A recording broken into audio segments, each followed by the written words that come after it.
Welcome to the No Guilt Fangirls Podcast, where liking what you like is never a bad thing. Here's your host and head fangirl in charge, Patty Holiday. Hey y'all, welcome to the No Guilt Fangirls Podcast. I'm your host and head fangirl in charge, Patty Holiday. And we are back, and I have to start off with this whole Schitt's Creek discussion by admitting I was completely wrong last week. If you listen, like, what is she talking about? Why isn't Jamie explaining things? Because Jamie's being polite. And Jamie didn't want to embarrass me by calling me out and saying, no, Patty, you're wrong. We still have 14 episodes, not 12. So she very sweetly and kindly, as Jamie does to me, sent me a little text afterwards and said, hey, just wanted to tell you. So I want to lead off with that, let y'all know it's not as bleak as I thought it was. We got a couple episodes left. I was having a mild panic attack, so I had to double check. Yeah, no. I was pretty depressed last time. And so, yeah, it was great news to find out. So, hey, y'all. Hey, welcome to the podcast. And if you are new around here, maybe you're just finding out about Schitt's Creek because you're in lockdown and in isolation or quarantine. And you're like, hi, I need something to watch. Somebody told me to start watching Schitt's Creek. And you binged everything as a good shithead would because, I mean, you can't help but love this show, right? And now you've caught up, and here you are, season 6. Season 6, we're going to talk about it. We have been doing this after every episode, right, Jamie? Yep, everyone for season 6. And it's kind of our little love letter to say goodbye to a show that has meant so much to the both of us. And, well, Jamie and I have known each other for forever, but it kind of brought us back together to talk about things on a weekly basis. And it's been wonderful. So I will miss that. We'll have to figure out something else to talk about, Jamie, because, you know, I can't go another couple of years without talking to you. So I'm in. Awesome. All right. This was episode 11, and this is 100% spoiler filled episode. So anybody who is new to Schitt's Creek and hasn't gotten to season 6 yet, and you don't want to hear the spoiler episodes, then bop on out, come back later, listen to the rest of this then, because we are going to talk about the Bachelor Party, which was episode 11. And as always, Jamie, I'm going to let you give us that recap, and we will talk about it as we go. All right. So we start out with Stevie and the boys talking about the Bachelor Party and opening with Patrick opening his I'm with stupid shirt and David opening his I'm stupid shirt. Great visual. So they're talking about the Bachelor Party, and Stevie apologizes for not being able to fill David's 7-page request of things he wanted to do for his dream bachelor party. One of them being a Tahitian cruise with dolphins. And now I want to know what all of the other options were. Right? We need to know. We must know. I need them to put out like a webisode or something with them talking about what else was on the 7 pages, because that had to be epic. Very, very David Rose-esque. Yes, I'm going to try to hit up Dan Levy because he's been extremely active on social media during this whole lockdown that we're in. So maybe he'll give us some more teasers. I would love that. So then we find out that we're doing little hors d'oeuvres at one of the bars for David and an escape room for Patrick. So then we go to the cafe, and Moira is talking over with Twyla and Ronnie about how she turned down this job on Sunset Bay, but she's going to be the new voiceover person for an airline, which we later find out is Larry Air. Which, listening to Moira do voiceovers is like a dream, and sign her up for all of them, please. Oh, and it was so funny. She had a great line where she's like, voiceover work is every actor's dream. And I just had to laugh because I'm not so sure it is. But at the same time, me as the person that I am, for example, that's why I like podcasting versus, say, doing Facebook Live or video. It is my dream. I would rather do the voiceover than have to go through the whole process of like doing hair and makeup and all that. So anyway, it just was one of those Moira moments where I was like, hey, Moira, I'm sure you're making a joke somewhere, but I actually feel this. Right. Right? Yeah. And then Johnny is talking with Stevie and Roland about some very obscure business plans that he has with an investor. But he's really excited, and Roland and Stevie just keep kind of raining on his parade. And poor Johnny was just so happy um, that I felt bad for him there. Well, he was so excited about his news, but rightfully so. Stevie and Roland were like, "But it's not really news exactly." But to Johnny, it was like the first steps of getting back in the game. Right. So that was, and it was exciting to see that. I was excited for Johnny Rose to see the Johnny Rose like back working his business magic. So his news was that he might possibly have an opportunity to take a meeting. Yes. Yeah. And just Roland and Stevie's reaction too was actually pretty funny. It was. It was cute. And then next up was my favorite part of the episode when Moira actually goes into the studio and does her voiceover recording for Larry Air. And she doesn't like any of the lines.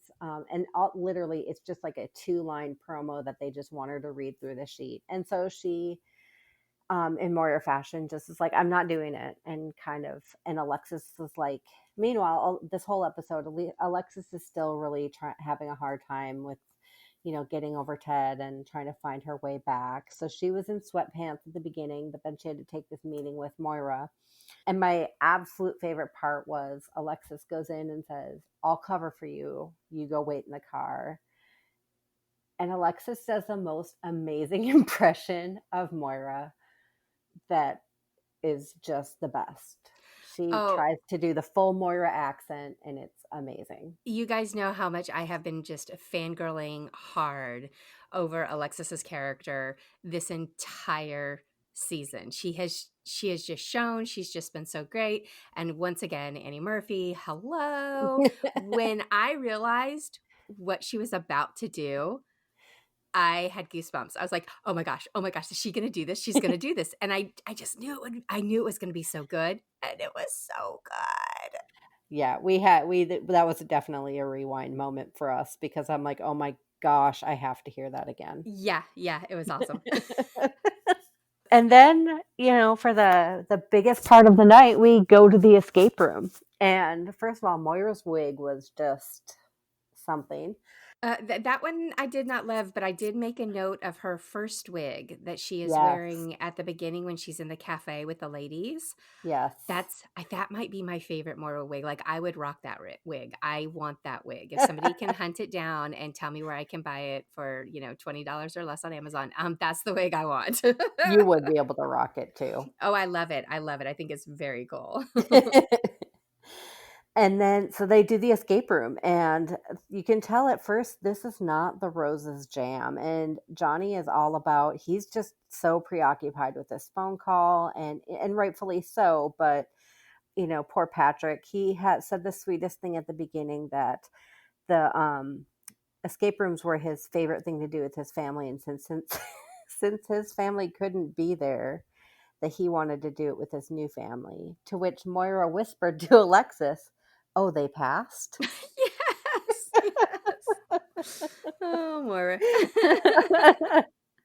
So they go in and do the escape room. And funny enough, the big hero of the night, Alexis. She just came in and handled it. Well, first of all, the theme of it was unfortunately the Galapagos. Which really kind of shook Alexis at first. But then when she recovered, man, she rocked that escape room. She just handled it like a boss, and it was cool to watch. And then back at the bar, we kind of closed down the night, and Moira says some sweet words, but I think the biggest thing for me was a huge foreshadow into what's next for Alexis. Well, and here is where I was like, look at that. Jamie called this. I can't remember which episode it was that we talked about this or whatever, but David basically says the lines that you've been saying, which was that Alexis didn't need to follow another man around. I I kind of caught that and I was like, oh my gosh. Uh-huh, uh-huh. You and David Rose, man, you're right. I mean, you and Dan Levy, you're right there. You're right there. I've always known 100%. this about you, but but that's what and I gotta say, I was caught off guard. I knew obviously that somewhere, somehow at the end of this season, somebody was going to leave Schitt's Creek. I didn't know if everyone was going to leave, but I guess that's maybe what I thought, is that it was going to be a package deal, maybe. I don't know what I thought, but I didn't expect it to be Alexis doing this on her own. But you know what?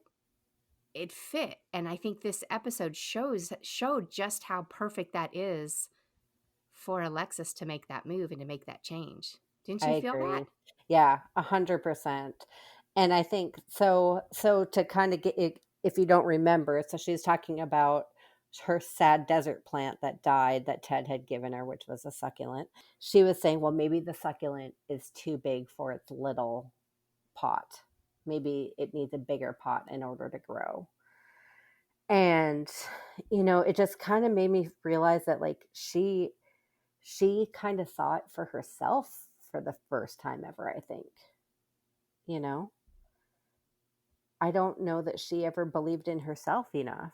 Yeah, she was always very confident and obviously a lot smarter than anybody would ever give her credit for. And she used her own, like even in that whole escape room example, I was laughing so hard at the way she thought things through. Like, Yeah, um, my time with Tom Hardy, England. This is England. Like she knew England because of the time with Tom Hardy. And then when she's right. saying, now we need something from Egypt because my friend had this Egyptian tattoo. Was it a tattoo at that point? Anyway, my friend something Egyptian. So we need something from there. Think mummies. Think Rami Malek.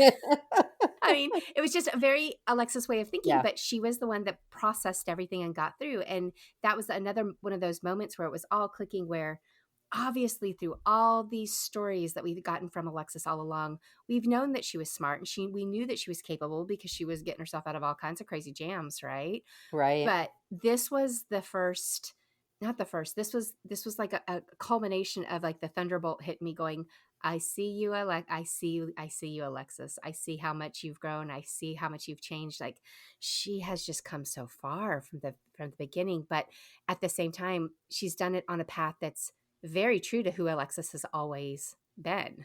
Yeah, I agree with And that. right. And even when she kind of puts that metaphor together at the end, where she's talking about the plant dying because it's in too small of a pot, and she just realizes that the plant maybe was more comfortable in a much bigger pot. And she's like, it's me, David, I'm talking about me. And he's like, yeah, I was tracking that. I get that. When she put all that together, I was like, you know what, she's not wrong. Like Alexis isn't that kind of girl that can flourish in this small town. She needs more. She needs more. Yeah, I agree. And I kind of always saw Alexis as kind of living a big city life, but I didn't know if that meant she would kind of go back to her old ways. But now I feel confident. Here's the mom in me. I feel confident that she's grown up enough that she doesn't feel like she needs to live that life anymore. Yep. Yep. Oh my gosh, it was a good one. This was a good one. And then it wrapped up totally with Johnny finally getting his phone and listening to his phone call, and He got the call. he's got a meeting. He's got a meeting set up. What he was looking, and the look on his face. Oh my gosh, Yes. he was just so delighted. And I was watching. I'll be honest, I was watching Moira for her reaction, because on one hand, like she loves him so much, but on the other hand, I wondered if by him, expanding the motels, if that would crimp her. Because she, remember earlier in this episode, she even mentioned something about, oh, that's still the plan, we're still leaving, or something along those lines. Yeah. So I was wondering how her reaction would be, but it was absolutely beautiful and appropriate to someone who just loves her husband so much, which was, she was purely delighted that what he wanted to come out of this looks like it might be coming out of it. So yay. Yeah, and I was really nervous about that. Well, like when she said, "Oh, that's still the plan. We're still Mm-hmm. getting out." I was like, "Oh no, what is happening?" I thought. Mm-hmm. Mm-hmm. Mm-hmm. So we'll see. We'll see. But overall, both of us loved this episode. And I cannot wait for next week. Before we go, anything you want to wrap up with real quick? No, I think that's it. I did laugh at David saying that there's only room in this family for one unstable sibling, and I have been it for a very long time. I wrote that quote down. That one I loved. David also had the quote, something about uh, if you're looking for your style, we'll find it, or we can, something along the lines where he basically was telling Alexis, you look like poo, child. Like, what is Right. wrong with you? Get it together. And it did it in a very David, of course, way. And it was another great. So yeah, he had a lot of great lines in this one as well. All right. Well, we got 3 more episodes. 3 more. Yay. I'm so happy to Yay! say that. And I just actually pulled up, Jamie, I'm so mad. I pulled up Twitter just now and was tagged by a friend, and apparently somebody had tweeted out, to get through these dark times, I feel like we need a live tweet event of Schitt's Creek to get us through these times. And Dan Levy responded, I am here for it. Literally, here I am. He Oh my was live god. Oh tweeting, and no. I was so focused on watching the show. I didn't jump Yes. on Twitter like I normally do. I wish I had, Oh, because we missed our moment to like chit chat with Dan a little I bit, but know. Oh, dang it. but anyway, we'll Well, we'll I'm have to just go back and read some of those tweets because yes. it's Stan Levy, right? Yes, for sure. And I don't know if you've been watching his Insta stories, but he's been cooking too, which is Hmm. love him. Love him. I know. It just yes, fangirl is appropriate when we talk about Schitt's Creek. Like that Yes, is where that's just this is the perfect podcast for Schitt's Creek. Anyway, absolutely. all right. Well, we are going to wrap this one up, and we will be back, of course, next week to talk some more. Thanks for fangirling with us as always, and see y'all again real soon. Bye.